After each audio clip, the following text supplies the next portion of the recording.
Okay, mixed weather as it's actually raining a bit in some parts. It seems dry here anyways. Let's see if I can get a flight in. And with that in mind, what did I read today?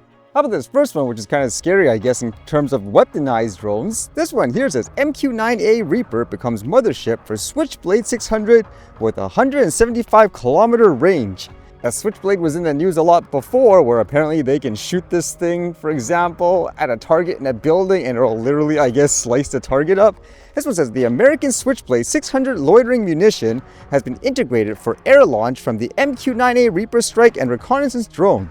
This gives the MQ-9A Reaper a new role as a drone mothership. Integration tests were conducted by the drone's developers, AeroVironment, and General Atomics Aeronautical Systems. The aim is to enhance the effectiveness of these systems in increasingly complex battlefield conditions. That's a deadly combination, and it says the test demonstrated the possibility of real-time data transmission, control, and guidance.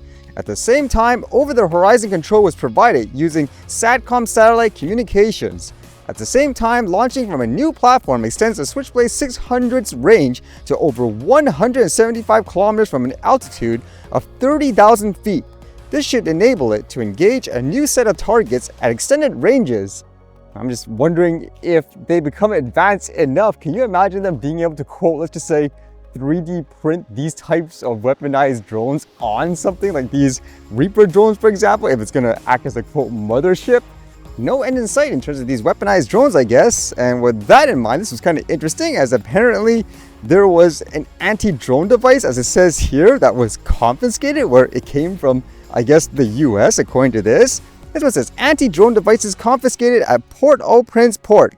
During the physical inspection of a container arriving from the USA, customs officers at the Port-au-Prince port discovered two devices resembling frequency jamming equipment for anti-drone systems, as well as an antenna, announced the General Customs Administration on social media on the evening of Tuesday, September 9, 2025. This is an isolated incident, as they mentioned. However, with that thought, they're stressing how there are a lot of gang members that are using things like weaponized drones. So if they are trying to get this across various channels, you could imagine, I guess, the concern overall. And with all that gloomy news in terms of people using weaponized drones, how about this one in terms of using it in a good way? This one, apparently it was used during the Vatican, which included, as it says here, Michelangelo's Pieta, Pope Francis, and images of the Virgin. Funny enough, some people were saying it looks amazing, but it kind of scares them, I guess, in terms of, the accuracy, in terms of the display. So in general, this was a Vatican concert, which refers to the Grace for the World event, as it is called, and it's a historical live musical performance held on September 13, 2025 in St. Peter's Square at the Vatican. What is the goal? Apparently, the concert's goal is to promote global unity, hope, and joy through music, and it's supposed to serve as a witness of unity for people worldwide. From the sounds of it, there were a lot of famous musicians, and they say there were about 80,000 people in attendance. And as you can see, that does look kind of amazing in terms of the drone show anyways. Again, at least that's a good use, I guess, of the tech in general, trying to bring people joy and happiness overall. Although with that said, this piece of news I read here in Canada didn't sound too good. Again, it deals with that person that got shot in the US named Charlie Kirk, where in this case, the accusation is there was a school teacher that decided to show the full video of him actually getting shot, blood and all, uncensored, to a bunch of elementary school students. Like, what in the world? This one says Charlie Kirk shooting video shown to elementary school class by teacher, TDSB investigating. A Toronto District School Board teacher is under investigation after showing a class of 5th and 6th graders a graphic video of American right-wing personality Charlie Kirk being fatally shot in Utah. The incident occurred at Corvette Junior Public School in Scarborough on Thursday. In a letter to parents and guardians, Principal Jennifer Copty wrote students were shown the violent video by a teacher who was supervising the class, but wasn't the children's homeroom teacher. In response to questions about Kirk's death, while an investigation must still be conducted to learn all of the details, the report of this incident is extremely troubling and completely unacceptable, she wrote. We recognize the seriousness of this matter and have taken immediate steps to follow all appropriate policies and procedures. The teacher has been relieved of all teaching responsibilities pending the outcome of the investigation and will not be at the school. So you'd have to wonder again, what in the world was the person thinking?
Alright, see you guys later.